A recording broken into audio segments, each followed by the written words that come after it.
Miracles and Death. The tremendous story of the stigmata of St. Francis, which was the end of the last chapter, was in some sense the end of his life. In a logical sense, it would have been the end even if it had happened at the beginning.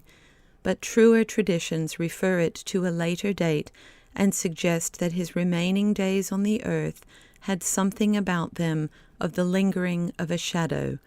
Whether Saint Bonaventura was right in his hint that Saint Francis saw in that seraphic vision something almost like a vast mirror of his own soul that could at least suffer like an angel, though not like a god, or whether it expressed under an imagery more primitive and colossal than common Christian art the primary paradox of the death of God, it is evident from its traditional consequences that it was meant for a crown and for a seal.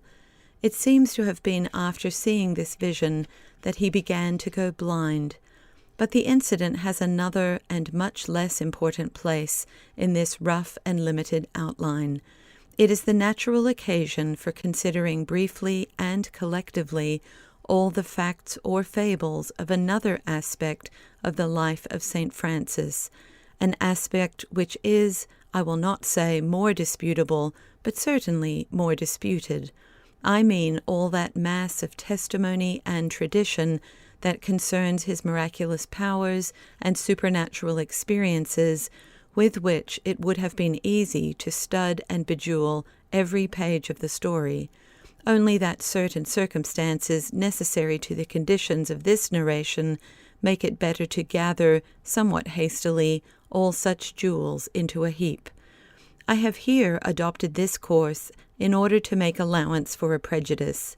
It is indeed, to a great extent, a prejudice of the past, a prejudice that is plainly disappearing in days of greater enlightenment, and especially of a greater range of scientific experiment and knowledge. But it is a prejudice that is still tenacious in many of an older generation, and still traditional in many of the younger.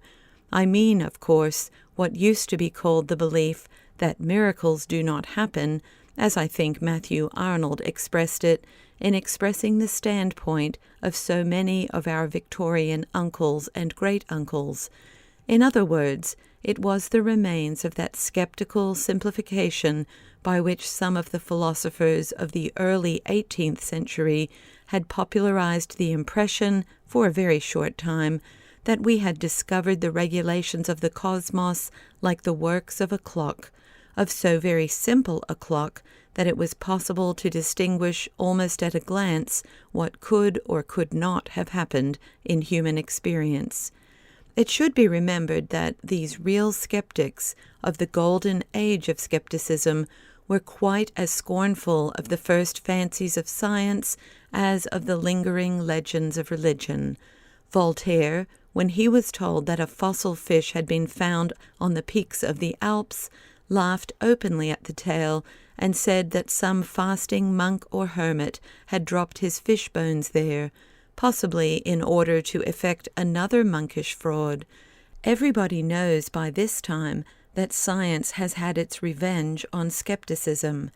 The border between the credible and the incredible has not only become once more as vague as in any barbaric twilight, but the credible is obviously increasing and the incredible shrinking.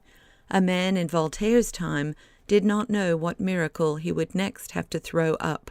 A man in our time does not know what miracle he will next have to swallow. But long before these things had happened, in those days of my boyhood, when I first saw the figure of St. Francis far away in the distance, and drawing me even at that distance, in those Victorian days which did seriously separate the virtues from the miracles of the saints, even in those days I could not help feeling vaguely puzzled about how this method could be applied to history. Even then I did not quite understand, and even now I do not quite understand, on what principle one is to pick and choose in the chronicles of the past which seem to be all of a piece. All our knowledge of certain historical periods, and notably of the whole medieval period, rests on certain connected chronicles written by people who are, some of them nameless and all of them dead, who cannot in any case be cross-examined and cannot in some cases be corroborated. I have never been quite clear about the nature of the right by which historians accepted masses of detail from them as definitely true, and suddenly denied their truthfulness when one detail was preternatural. I do not complain of there being skeptics. I am puzzled about why the skeptics are not more skeptical. I can understand their saying that these details would never have been included in a chronicle except by lunatics or liars, but in that case the only inference is that the chronicle was written by liars or lunatics. They will write, for instance, monkish fanaticism found it easy to spread the report that miracles were already being worked at the tomb of Thomas Becket. Why should they not say equally well, monkish fanaticism found it easy to spread the slander that 4 knights from King Henry's court had assassinated Thomas Becket in the cathedral? They would write something like this: the credulity of the age readily believed that Joan of Arc had been inspired to point out the Dauphin, although he was in disguise. Why should they not write on the same principle? The credulity of the age was such as to suppose that an obscure peasant girl could get an audience at the court of the Dauphin. And so, in the present case, when they tell us there is a wild story that St. Francis flung himself into the fire and emerged scatheless, upon what precise principle are they forbidden to tell us of a wild story that St. Francis flung himself into the camp of the ferocious Muslims and returned safe? I only ask for information, for I do not see the rationale of the thing myself.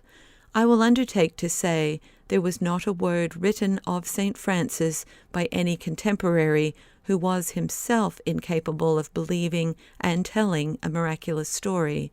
Perhaps it is all monkish fables, and there never was any St. Francis or any St. Thomas Becket or any Joan of Arc. This is undoubtedly a reductio ad absurdum, but it is a reductio ad absurdum of the view which thought all miracles absurd. And in abstract logic, this method of selection would lead to the wildest absurdities. An intrinsically incredible story could only mean that the authority was unworthy of credit.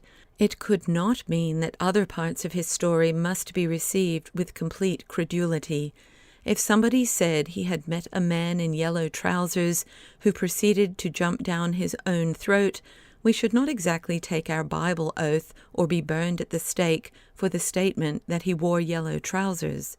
If somebody claimed to have gone up in a blue balloon and found that the moon was made of green cheese, we should not exactly take an affidavit that the balloon was blue any more than that the moon was green. And the really logical conclusion from throwing doubts on all tales like the miracles of St. Francis was to throw doubts on the existence of men like St. Francis.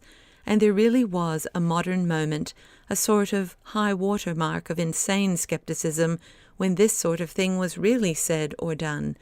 People used to go about saying that there was no such person as St. Patrick, which is every bit as much of a human and historical howler as saying there was no such person as St. Francis.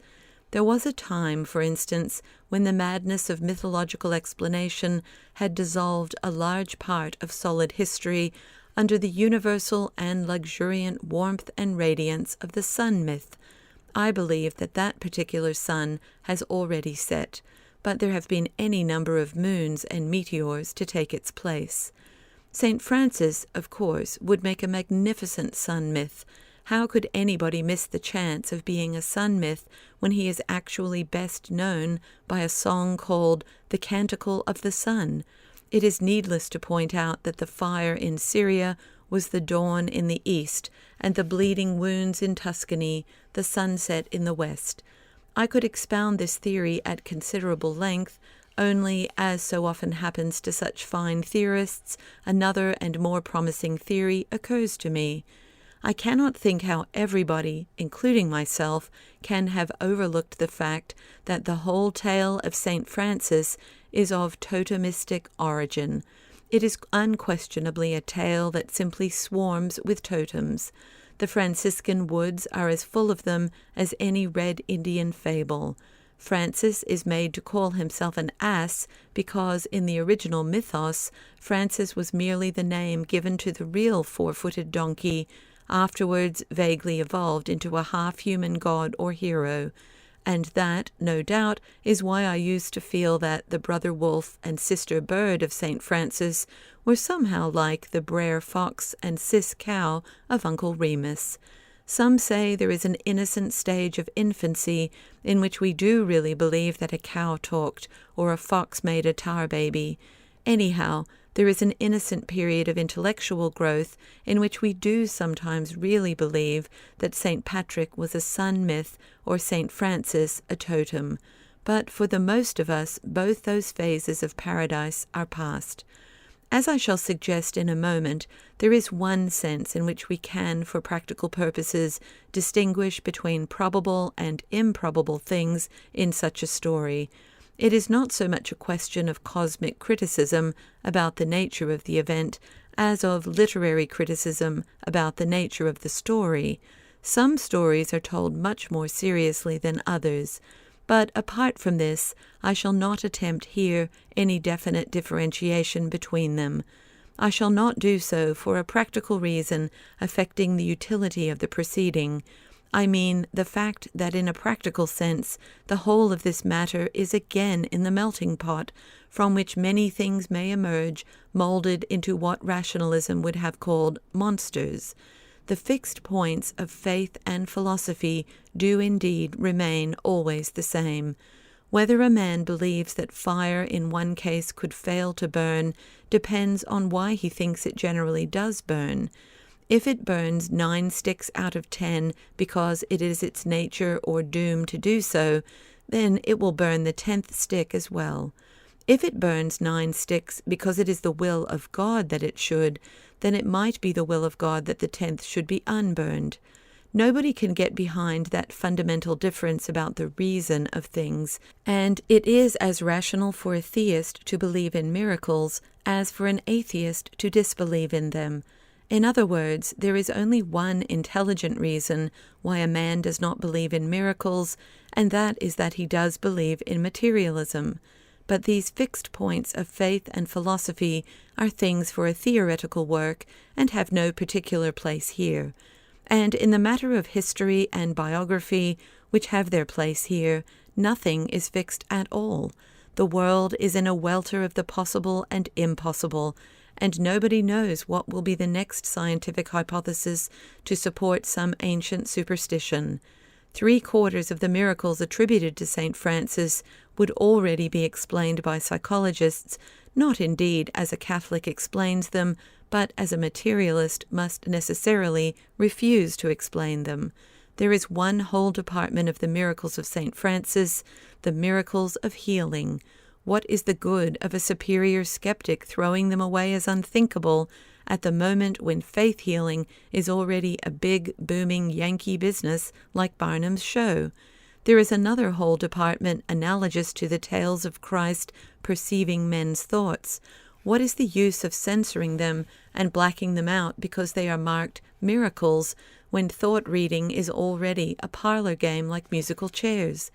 There is another whole department to be studied separately, if such scientific study were possible, of the well-attested wonders worked from his relics and fragmentary possessions.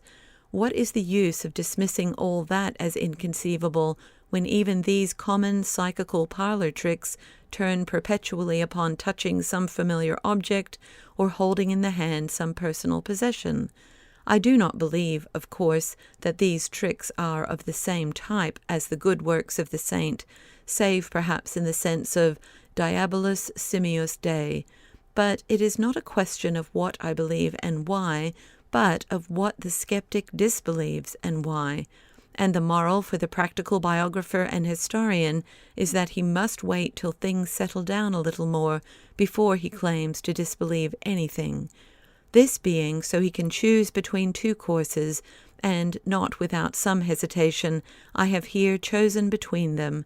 The best and boldest course would be to tell the whole story in a straightforward way, miracles and all, as the original historians told it.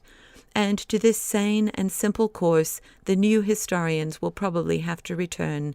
But it must be remembered that this book is avowedly only an introduction to St. Francis or the study of St. Francis. Those who need an introduction are in their nature strangers. With them the object is to get them to listen to St. Francis at all, and in doing so it is perfectly legitimate so to arrange the order of the facts that the familiar come before the unfamiliar, and those they can at once understand before those they have a difficulty in understanding. I should only be too thankful if this thin and scratchy sketch contains a line or two that attracts men to study St. Francis for themselves, and if they do study him for themselves, they will soon find that the supernatural part of the story seems quite as natural as the rest. But it was necessary that my outline should be a merely human one, since I was only presenting his claim on all humanity, including skeptical humanity. I therefore adopted the alternative course of showing first that nobody but a born fool could fail to realize that Francis of Assisi was a very real historical human being, and then summarizing briefly in this chapter the superhuman powers that were certainly a part of that history and humanity. It only remains to say a few words about some distinctions that may reasonably be observed in the matter by any man of any views, that he may not confuse the point and climax of the saint's life with the fancies or rumors that were really only the fringes of his reputation. There is so immense a mass of legends and anecdotes about St. Francis of Assisi, and there are so many admirable compilations that cover nearly all of them, that I have been compelled within these narrow limits to pursue a somewhat narrow policy, that of following one line of explanation and only mentioning one anecdote here or there because it illustrates that explanation. If this is true about all the legends and stories, it is especially true about the miraculous legends and the supernatural stories. If we were to take some stories as they stand, we should receive a rather bewildered impression that the biography contains more supernatural events than natural ones.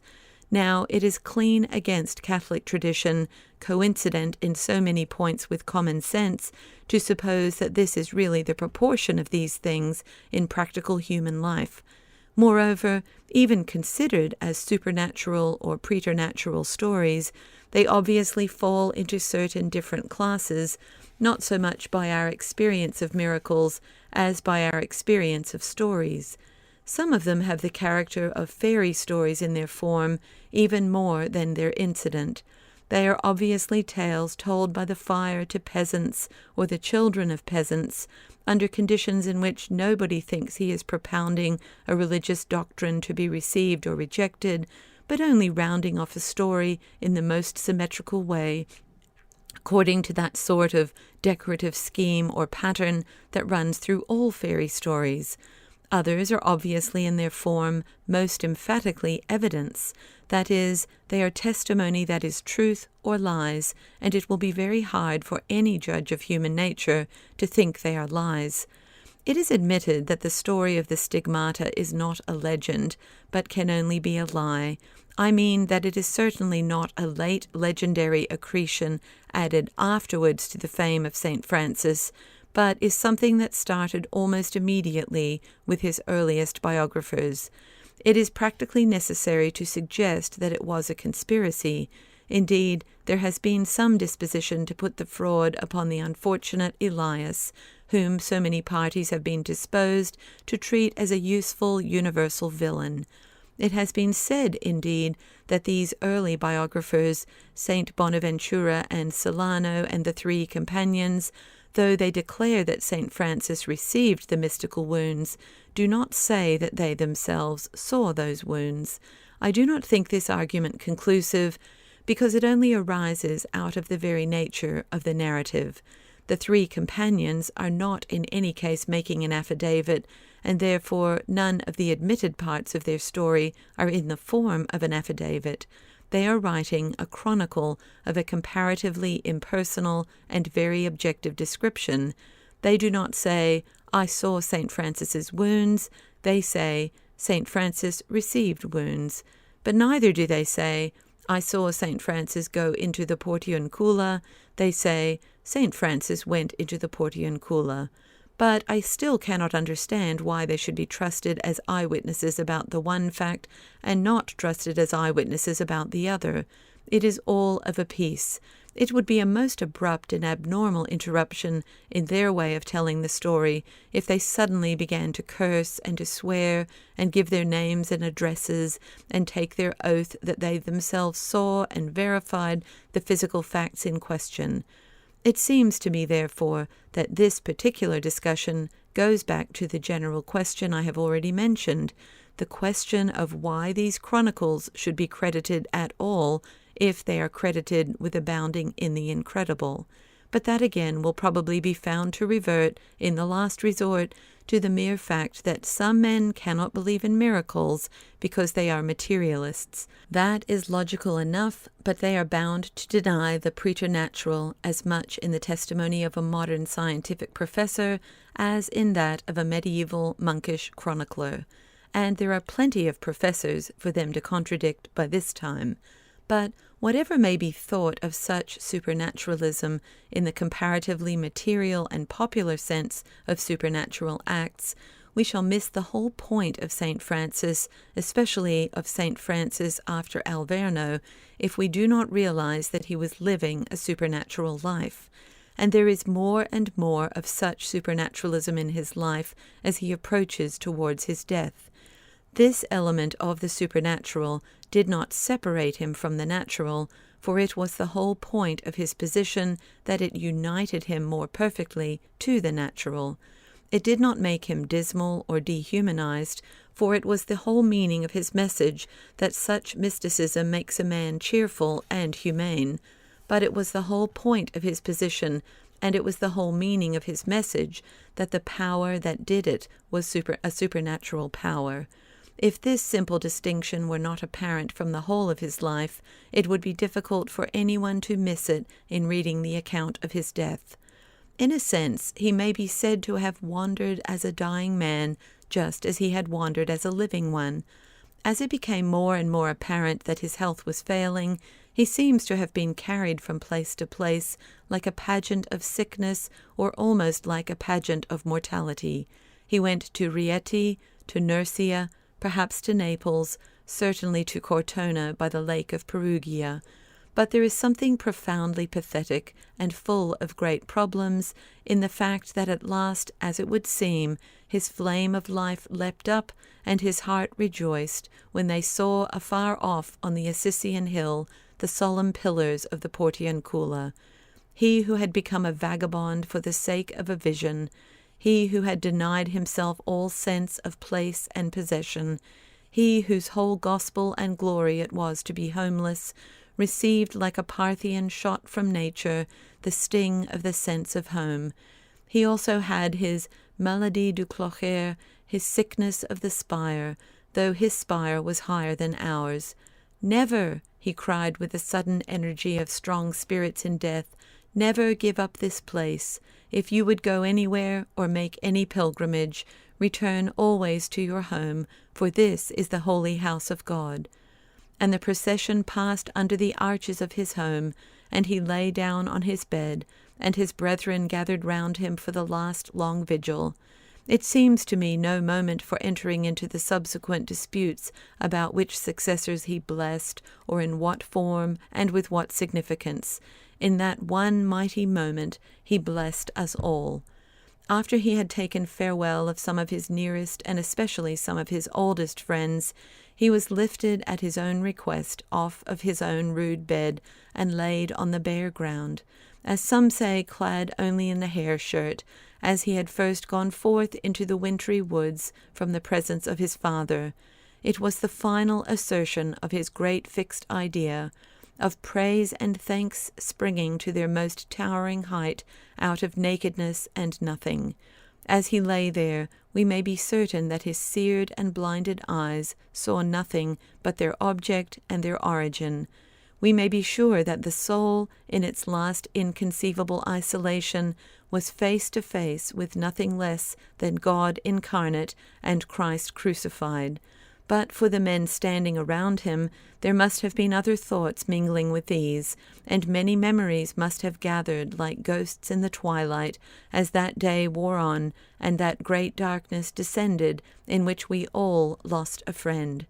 For what lay dying there was not Dominic of the Dogs of God, a leader in logical and controversial wars that could be reduced to a plan and handed on like a plan, a master of a machine of democratic discipline by which others could organize themselves. What was passing from the world was a person, a poet, an outlook on life like a light that was never after on sea or land, a thing not to be replaced or repeated while the earth endures. It has been said that there was only one Christian who died on the cross. It is truer to say in this sense that there was only one Franciscan whose name was Francis. Huge and happy as was the popular work he left behind him, there was something that he could not leave behind any more than a landscape painter can leave his eyes in his will. It was an artist in life who was here called to be an artist in death, and he had a better right than Nero, his antitype, to say, qualis artifex pereo. For Nero's life was full of posing for the occasion like that of an actor, while the Umbrians had a natural and continuous grace like that of an athlete. But St. Francis had better things to say and better things to think about, and his thoughts were caught upwards where we cannot follow them, in divine and dizzy heights to which death alone can lift us up. Round about him stood the brethren in their brown habits, those that had loved him, even if afterwards disputed with each other. There was Bernard, his first friend, and Angelo, who had served as his secretary, and Elias, his successor, whom tradition tried to turn into a sort of Judas, but who seems to have been little worse than an official in the wrong place. His tragedy was that he had a Franciscan habit without a Franciscan heart, or at any rate with a very un-Franciscan head. But though he made a bad Franciscan, he might have made a decent Dominican. Anyhow, there is no reason to doubt that he loved Francis, for ruffians and savages did that. Anyhow, he stood among the rest as the hours passed and the shadows lengthened in the house of the Portiuncula, and nobody need think so ill of him as to suppose that his thoughts were then in the tumultuous future, in the ambitions and controversies of his later years. A man might fancy that the birds must have known when it happened, and made some motion in the evening sky, as they had once, according to the tale, scattered to the four winds of heaven in the pattern of a cross at his signal of dispersion. They might now have written in such dotted lines a more awful augury across the sky. Hidden in the woods, perhaps, were little cowering creatures, never again to be so much noticed and understood. And it has been said that animals are sometimes conscious of things to which man, their spiritual superior, is for the moment blind. We do not know whether any shiver passed through all the thieves and the outcasts and the outlaws to tell them what had happened to him who never knew the nature of scorn. But at least in the passages and porches of the Portiuncula there was a sudden stillness, where all the brown figures stood like bronze statues, for the stopping of the great heart that had not broken till it held the world.